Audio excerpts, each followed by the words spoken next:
Hey, so today I want to switch gears from the fitness content a little bit and get into talking about my time in the Army, which started with me going to West Point. So, in this video, I'm not going to get so much into the nitty gritty of getting into the school or the application process or things to prepare. I just want to, just in general, talk about what the experience is like going to that school for 4 years. So, starting with the first thing that you do when you get there, you'll have a 9 week, it's their equivalent of basic training. They call it Beast Barracks there. And it's just, you have older students at the school, upperclassmen that serve as the equivalent would be like a drill sergeant for those going to like a standard basic training. But they'll be like your squad leaders. They'll be your cadre that take you through the training throughout the summer that you're there. And this includes everything from like wear of your uniform, getting issued all your gear, basic soldier tasks like shooting a rifle, throwing a grenade. But for me, it was just really a culture shock. Like, I'm a California kid through and through. Grew up at the beach, pretty laid back, swimmer. Going from that to all this military discipline, I was not prepared for. Like, I did not excel in basic training. But the nice thing with basic training is you're not really graded on it. It's just whether you pass or fail all the events. So as long as you get through the summer, you can start at the school. So after that 9 weeks was done, I started my plebe year. And the plebe year they have at West Point, they have different names for all the years. So your first year would be your plebe year. Your second year, sophomore year, would be your yuck year or yearling year. Your third year would be your cow year. And then your final year is your firstie or senior year. So starting with my first year, you get introduced to all these different rules that you have to live by for your first year. So, for example, you got to walk anytime you're inside a building, except in the academic buildings. You have to walk on the walls. You have to have your hands cupped, like you have to have your hands in fists. Can't talk outside your room. You can't wear civilian clothes. Even when you go on like winter break, or you go on spring break or something, you have to leave the campus in your West Point uniform. Also, another culture shock is I graduated 3 years, and I think there's more women go as a percentage of the entire student population every year. But when I was there, it was about 80-20 male to female. So that was a little bit of a culture shock as well. Coming from high school, which is generally just the world at large, it's like 50-50. But yeah, I mean, for me, my plebe year, I certainly struggled to adjust. Like, my first semester, almost left, almost failed out. I just wasn't accustomed to the amount of studying that you have to do.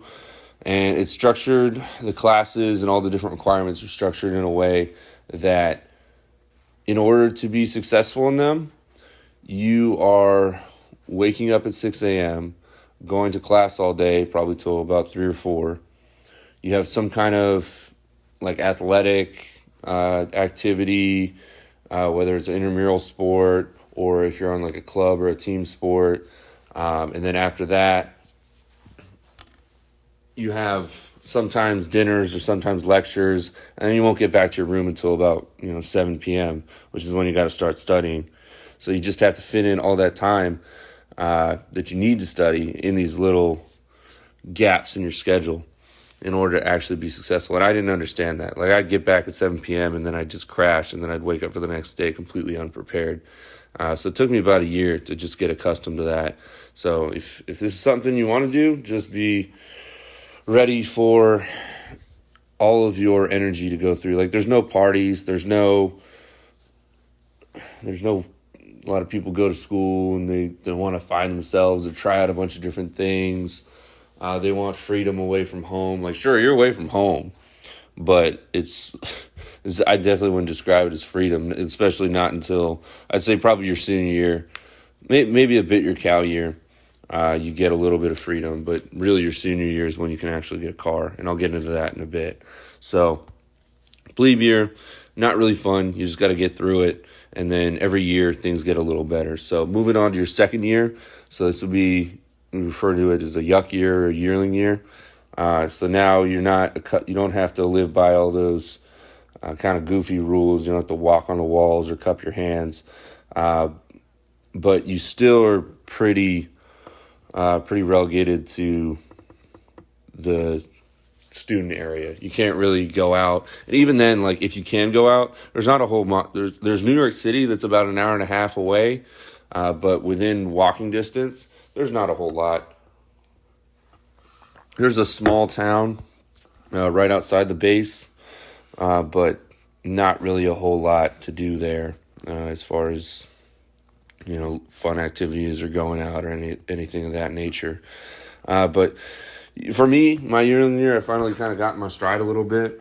This is when I started really going to the gym, really taking that seriously. That's the beautiful thing about West Point, is that there aren't all those distractions, so you can really just focus on becoming a better person or just becoming a more capable person, so that when you finally commission, you're the most capable officer you can be for the soldiers that you're going to be responsible for.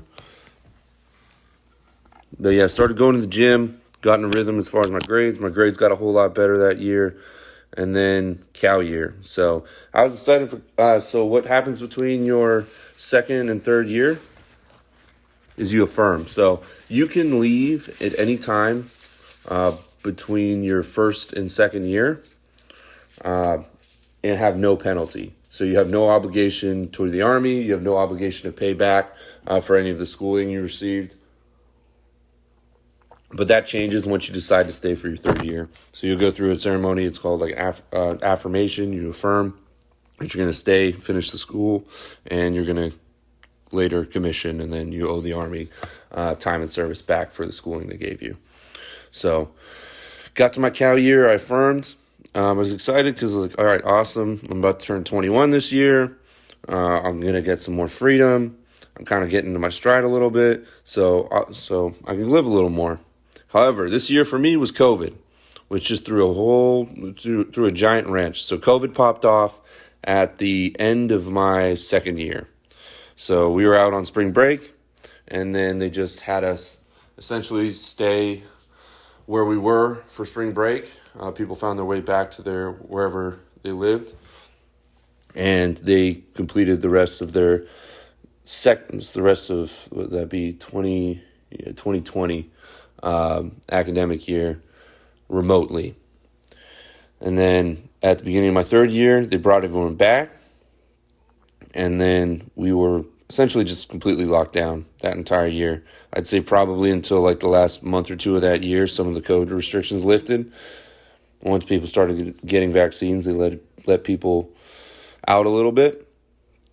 But for me, I remember once those restrictions got lifted, having just been stuck in a barracks room for essentially 3 years, I lost it a little bit. Like I was going out every night I could, just drinking, because I just had absolutely no control. And that's what you'll see a lot with a lot of these kids that go to West Point, is they just lack the life knowledge that you would when you have actual freedom. For me, like I was able to catch up on it a little sooner, to where it didn't catch up with me when I graduated. But there's a lot of people that do struggle with having absolute freedom when they get out. But luckily, I was able to kind of figure that stuff out in a pretty quick period of time. Went through a little period where I was drinking a lot, was going out a lot, but kind of figured it out as I got into my senior year. So finished out that third year. And also another thing I want to add is, between each of these years of school, you do all of your military training during the summer out at it's called Camp Buckner, and it's a big training area where all the cadets go during the summer to complete their different requirements. So when you were first entering the school and doing your basic training, there were upperclassmen that would run your training for you, kind of guide you and lead you through that. So then as you become the upperclassman, it's then your job to train up these younger cadets as they're either entering the school or after their first year. So you get that actual leadership experience prior to being responsible for soldiers when you commission and go into the Army. Another thing with the COVID summer was it kind of messed my schedule up. I had a whole bunch of opportunities aligned. That's another great thing about the school, which just due to COVID and due to circumstance, I really didn't get to take advantage of. But once you get into your second and third and fourth year, you have a lot of opportunities that open up to you as far as travel, seeing new places. I was supposed to go on a semester abroad to Brazil, but unfortunately that got canceled due to COVID. But things like that, there's a lot of people that take 2-3 week trips, like kind of cultural immersions to different countries in Europe or different countries in even like the Middle East, in Asia. The school does a really good job of opening up those opportunities to cadets who are interested in them. Because everybody will have to take a language, and kind of depending on what language you take, will kind of determine which opportunities you have, what parts of the world you have opportunity to explore. So kind of got on a little diatribe there, but finished up my third year, and then between my third and fourth year, that's when I had my leadership. They call it like a leadership detail, where I was in charge of a platoon. I was a platoon leader for a group of new cadets coming in before their first year at the school to complete their basic training. And then senior year. So senior year was kind of interesting for me because it kind of opened my eyes up to see oh my gosh, there's a whole world out there. Because for 3 years, you can't have a car until your senior year. So, hey, I got my car. And then you could leave. You still had a curfew every night, but you could leave every day. So I started doing jiu-jitsu off base. I would go get my car, which not a lot of people do this because the way the school is set up, it's about a 20-30 minute walk to where the students that can't have cars, cadets that can't have cars, are allowed to park their cars. But I would do that walk every day just because I kind of fell in love with jiu-jitsu that year. It just gave me something to look forward to. However, because I saw the big world out there and I couldn't get enough of it because I hadn't experienced that for 3 years, my grades started to slip, but not to the point where I failed out at school or anything. But senior year is really exciting because you get to choose your branch. So within the Army, if there's branches of the service, the Army, the Navy, the Air Force, like within the Army, there's sub-branches. So you have infantry, you have armor, field artillery, and then you got support branches like quartermaster, ordnance, and so on and so forth. There's, I think, 13 or 15 total branches, something like that, but all sorts of different jobs. I ended up branching infantry, and then after you get your branch, you get to choose your first post, and and they do it almost like a lottery.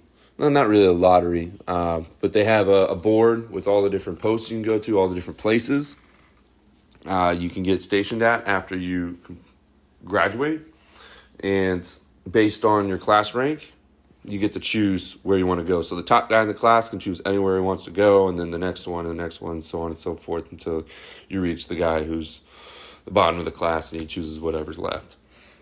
But a lot happens, and then the end of the year, you have the big graduation, and then you go on your merry way and start your career in the Army. And for those curious what you do after you leave, generally you have about 60 days of leave. And you get to take about 2 months off, and then you'll report to your duty station for your first training in whatever branch you got. So it's called Basic Officer Leadership Course. I can get into that in a future video if you guys are interested. But you'll go to that duty station for about 6 to 9 months, and then you'll transition to the duty station that you chose during post night. So for anybody curious about West Point, or curious about the Army, or curious about options if you want to go in the Army, how you can get in, this is one option, is either going to West Point or ROTC and then getting your commission going as an officer, which is what I did. So have a good night, guys, and take care. If you have any questions, leave them in the comments. And if you want to see more videos like this, like and subscribe. Have a good one.